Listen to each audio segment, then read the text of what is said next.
Hello and welcome back to Rev Endurance Sports and the video number 4 in the series of tubeless repair. So I had a video number 3 where I did the repair on this tubeless tire with a product called Shoe Goo that was recommended to me by several other people. And that was on a Thursday afternoon.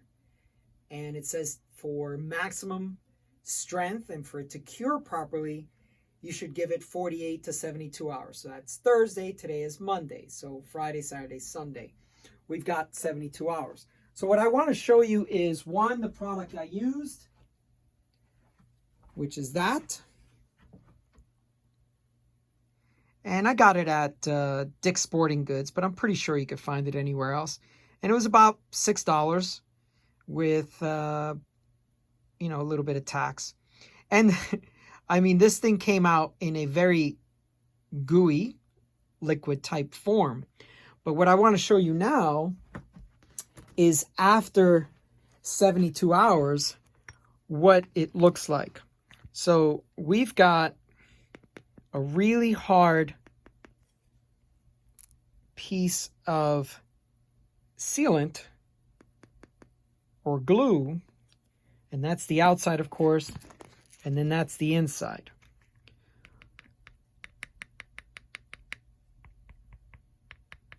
So you can hear the difference there.